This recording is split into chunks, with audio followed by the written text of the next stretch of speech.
Let me tell you a story. There is a very long tradition in philosophy of something called a thought experiment. I need your full attention for this one for the next 2 minutes. Pay attention to this because we're going to play a thought experiment. I'm going to ask you to imagine something. What I'm about to say won't make any sense to you unless you actually imagine what I ask you to imagine. All right. So Albert Einstein, built his entire theory of relativity, became world famous based on a thought experiment. In other words, just this imaginary idea, imagine this, right?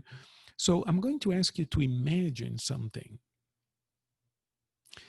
I'd like for you to imagine an extraterrestrial civilization. Imagine, and I'm not going to get into whether that's real or not, they exist, they don't exist. That's not the point of this conversation. I'm just asking you to imagine a civilization from another planet, a distant planet, a planet in which buses exist, a bus, like an actual bus, but no airplanes. In other words, they're very familiar with the concept of a bus, but they have no idea what an airplane is. They have never seen it, they have never flown one, they don't understand the meaning of an airplane because they've never seen one. Just imagine this. Okay, so this is a planet, a civilization in which everybody drives around in a bus, a very large bus, but the thought of flying like an airplane has never occurred to anybody. So they're not familiar with an airplane.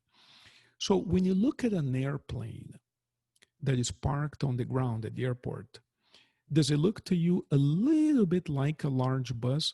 Of course, it has the wings, but if you were to imagine the airplane without the wings, it's like a tube, a metal tube with seats inside. It's not very different from a bus, is it? So if you imagine an airplane the size of a bus, and if you were to remove the wings, they look like very similar things, don't they? So imagine that this guy comes over from this planet and he happens to arrive at an airport and he sees an airplane and he says, "Oh, I know exactly what this is. This is just like the buses we have back home." And he actually gets inside of one. And indeed, there are two chairs for the pilot and co pilot, just like the buses at home. And there are a bunch of seats in the back for the passengers, just like the buses at home. And this entire thing is essentially like a long metal tube, well, just like a bus back at home. Are you following the imagination? So then he looks underneath it and he sees wheels. Well, just like the buses, they have wheels as well. He cranks up the engine on these airplanes and he can actually taxi around the airport and he can steer this. It has a steering wheel and he can move around the airport. And he says, "Dude, this is just like one of the buses at home. Yeah, it's a little different in shape and size, but it's just like a bus. This is a bus." And so he learns to drive one of those. And he taxis around the airport and yeah, he has those big things sticking to the sides, his wings. He doesn't know what they are for, but it doesn't matter. They're just an extra. Maybe it's an adornment. Maybe these guys here on the earth put wings on their buses just to make it look pretty. I don't know what it's for. Maybe I can cut them off. But the point is, this is a bus. It's a tube. It has seats for the passengers and it has wheels and I can drive it around. That guy, imagine, calls his buddies over from the other planet. And, for many, many years after that, they all drive airplanes around on the ground. They drive them on the ground. They know that these are buses, just like the buses they have in his planet, and they get used to this. Everybody's driving an airplane on the ground. They learn how to drive them. They learn to start the engines. They learn to do this. And it never occurred to them because they've never seen the possibility. They never thought of it. To them, this is a bus. It's a little weird, but it is a bus. One day, somebody comes along and says, "Sir, this is not a bus. This is an airplane," and begins to explain to this guy what that is. He says, "Actually, if you move the controls just so, This thing can actually fly up in the air. That's why we call it an airplane. No, what do you mean? This is a bus. It has wheels, it has seats. You see, and we're going to have an argument now because I know this is a bus. And the guy says, no, it's an airplane. It can actually fly. Well, can it fly or not? I've never seen anything that flies. I don't know what you mean by flight. Only birds fly. No, this object, this whole object is called an airplane. It can actually fly. Can you imagine that conversation? The guy's going to say, no, what you're saying is impossible. Nothing this big can get off the ground by itself. This is a bus.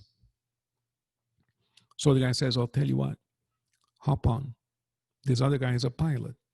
He takes that airplane, maneuvers it just right, and takes off in the air. And the guy goes, oh my gosh, it's an airplane. Now I know what you mean by flight. Imagine that. Imagine what this person, after driving the bus around for years, would think. Well, this whole time I've been driving it around, being careful not to hit the wings on the buildings. And this whole time I could have flown this thing all over the place. Yeah, you could have. But you've been dragging on the ground. Imagine that. That story I made up. I made up this story about 20 years ago and I published a paper using that story. But the story is not original. I wish it were. The story is very similar to many other stories. Where do you see that story? You see the story in a movie called The Lion King. The monkey comes along to the Lion King and says, you're not just a kid, you're a king. Do you see how it's the same story? He says, no, I'm not. I'm a loser. All I know how to do is have fun over here with my friends. He says, no, you're not. You're a king. And the king says, no, I'm not. I'm just a kid. He says, I'll tell you what, come over here. And they look in the mirror, which is the reflection on a pond of water. And he sees the king. Changes his life. Do you see how it's the same story? So the Hindus have the same story told a little differently. I'm going to summarize it. This tiger was being born, and some hunter came along and killed the mommy tiger. So the baby tiger comes out and has no mommy, has no mother. But the deer, deers are vegetarians apparently, or some other animal. I think it was a deer, I believe, comes along and picks up this little cub and says, don't worry, we'll take care of you. And this little tiger grows up with the deer and behaves like a deer and eats grass and all that stuff. One day, a tiger comes over and looks at this cub, which is now growing, and says, what's wrong with you? You're behaving really weird, man. What's wrong with you? If a matter of fact, you're behaving like a freaking deer. What's wrong with you? He says, what do you mean, what's wrong with me? I am a deer. Do you see how it's the same story over and over? And the tiger says, you're not a deer, you're a tiger. And they go through this exchange, and again, the little cub denies being a tiger. So the tiger brings him to this cave where he just killed a gazelle and says, eat the raw meat. Eat the raw meat. And the cub is a vegetarian. He grew up like a deer, like another animal, right? So he's repulsed by blood and raw meat. But the tiger says, you're a tiger. Eat the raw meat. So the tiger takes a bite of it, and the blood, the raw meat, hits his blood, and something within him wakes up. So the old tiger says, take another bite and savor it. This time the cub takes another bite of the raw, dripping blood, and something within him moves.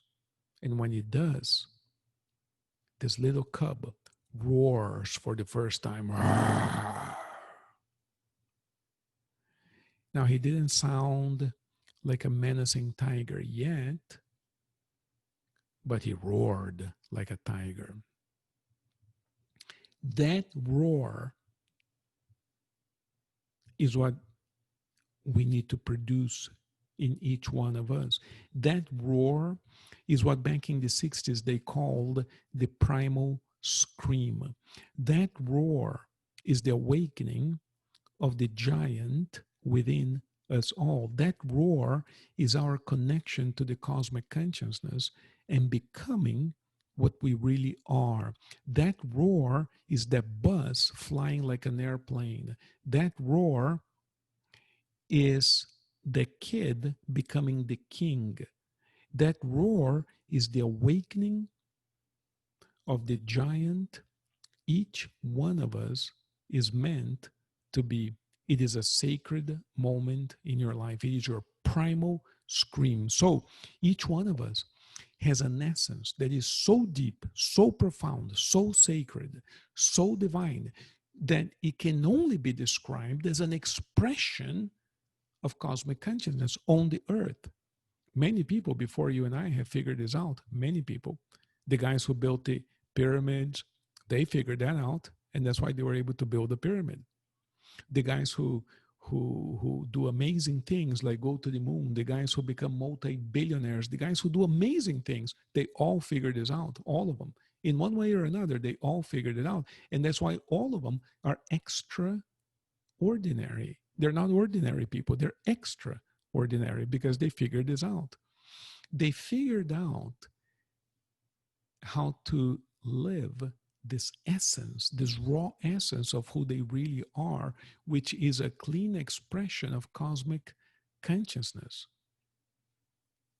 Now, you might ask me, and I hope you're thinking about this, because if you're with me so far, you are thinking about this.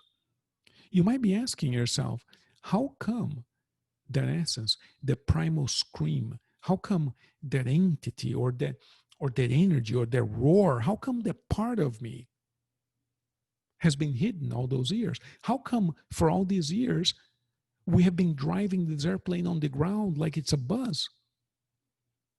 Remember the story, the first story I made up? Well, in our case, in the case of the guy driving the airplane, is because he just didn't know. In our case, our essence, our divinity is covered up.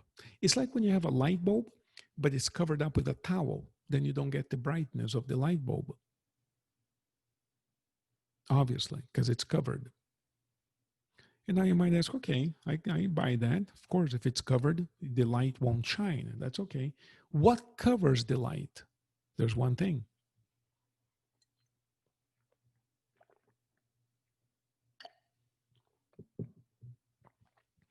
So you got to understand something called the law of correspondence here. What covers that light is a pain so big. Because look, think about it. If I go to Disney World and I'm upset because the lines are too long, I may not smile. Notice, a slight frustration creates a slight unhappiness. It covers up a little bit of light. I didn't smile because I'm a little bit frustrated. But the bigger the light that is being covered, the heavier the frustration has to be, the pain has to be. Otherwise, it wouldn't cover it. So when you get to the bottom of your light as a divine entity, that could never be covered unless you have a huge amount of pain so big that is capable of containing all that light.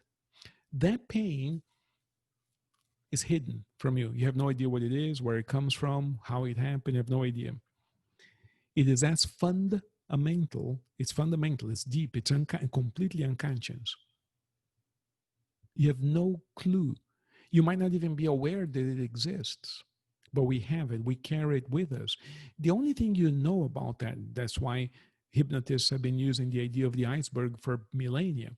Because in the case of an iceberg, if you're on a boat and you see an iceberg, you see a little bit of ice floating above the water. What you see is, mathematically speaking, 10% of the amount of ice. The 90% of the ice is hidden underwater, and it's always 90% because of the relative densities of ice and seawater.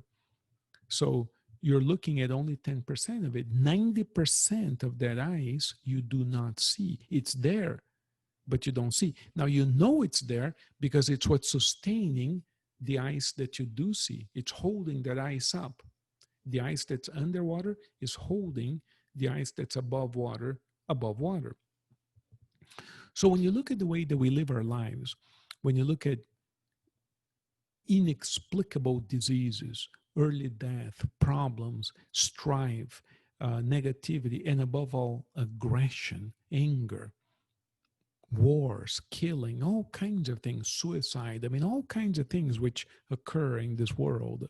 When you look at all that stuff, how do you really, really, really explain the existence of those behaviors in an entity that is absolutely divine? Well, the only explanation, because people love explanations like, well, the devil, or maybe, the stars aligned in a certain way, but the truth is that we do all of that to ourselves. I mean, we can dance around this issue any way you want it, but the truth is we do it to ourselves one way or the other. And what you see there is a covering of the light. We all have the potential to roar like the tiger. We all have the potential to fly high as an eagle. We all have the potential to be absolutely wonderful and marvelous. We do. In fact, I started off telling you, which is absolutely true. This has been studied. The most extraordinary people, in every sense of the word, are not that different from any of us. They're not. People have studied this biologically, physiologically, mentally. They're not that different. They cultivate different habits, true. They think differently, true. They do different things, true. They obtain different results, absolutely true, but they're not fundamentally different. Well, what that suggests is that you and I also have the potential to do any of those things that any of those people have done. We do, and in fact, we do. But if we're not doing any of it, if our lights are not shining as brightly as they absolutely could, it suggests very emphatically that our lights are covered. Our job is to remove the lid and guide the light, because light in of itself doesn't do much. It illuminates, but doesn't do much else. For instance, if you just put a light bulb in the middle of the room, yeah, it lights up the room, but it doesn't do much else. If you take that same light and you give it coherence, you align the magnetic and electrical fields and you give it coherence, we call that a laser. A laser of sufficient power can reach the moon. In fact, we know the exact distance between the Earth and the moon because they put a mirror on the moon, a mirror. And you might say, how can you know the distance with a mirror? They put a mirror on the moon, and then we can shine a laser on the mirror, and we can measure the amount of time it takes for the pulse to hit the mirror and come back to the sensor on the Earth. And by measuring the exact amount of time it takes, light travels at a fixed speed of light, we know the exact distance between the moon and the Earth by putting a mirror. And that light, the laser, once it's coherent, once it's aligned, it can reach the moon and back. That same light, once aligned, once coherent, once it's properly guided, can cut through steel. You can cut steel with laser. The same light can do all kinds of things, depending on how you organize it. You can do all kinds of things because I can modulate the frequency of that light. It won't be visible anymore, but you can do things like surgery with it. You can penetrate the body. You can use that to do something they call radio surgery. You can take out a tumor from the brain with light. light that you can't see, but it's light. It's electromagnetic radiation, but it's organized. And so the point I'm making is that, you know, if you remove the lid, light will shine. But then you have to give this light a purpose, an organization, a form, and then you're invincible. Then you're like the Lion King. You got to think about this carefully, because what we're talking about here is the very purpose for which we're born. All of you have a sense. All of you. I know this because, look, up until 2018, I had done 40,000 sessions at the office. 40,000, count them, 40,000 sessions. That's a lot of sessions. And my sessions, if you have ever been to see me at the office, we talk deep about a ton of stuff. We get deep into everything. So 40,000 of those deep conversations are, I got a pretty good glimpse, a pretty good training on some of the things that go on with us. And I can tell you that we all have a sense that we could be doing better and more. We do. I do. And I know you do too. That's why you're here. The question is how to unleash that, how to turn that on, how to make that happen. We know we could somehow, if only, but we're not. How come? All right. So, number one, we need to know, I'll give you the formula here. We need to know that there is, in other words, we're not a bus, we're an airplane. We're not a deer, we're a tiger. We're not a loser, we're a winner. We're not poor, we're rich. We're not mortal, we're immortal. We're not carnal, we are divine. You need to know what your essence really is. And then you have to remove the whatever is covering that essence, which is the pain. There's a fundamental pain in there. So let me give you some examples of pain. I worked with a man once who so it's kind of a long story, but let me see if I can summarize this a little bit. So he was a crusader. Do you know what a crusader was? So these guys were soldiers, but they were priests. They were priests, they were Catholic priests, but they were soldiers. They were trained in the military arts to fight, and their job was to fight for Christ. And they killed a ton of people for the church, for God. And the Crusades were organized with very noble ideals.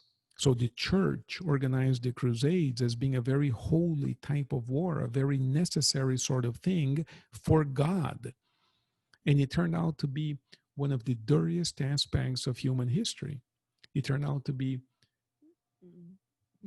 most likely one of the filthiest aspects of human history. It turned out to be the most corrupt way of using and manipulating people in the most savage of way, and tons of people were killed. Nobody really knows how many people were killed for economic and political purposes. Obviously has nothing to do with God, but we know that today, back in the 1100s, in the 1200s, when there's no internet, no Google, and no access to information, and you're told by the priest in your parish, you're a young man, the best thing you can do with your life is fight for God, join the Crusades, be a soldier for Christ. And, those are very high ideals, and a lot of people did that.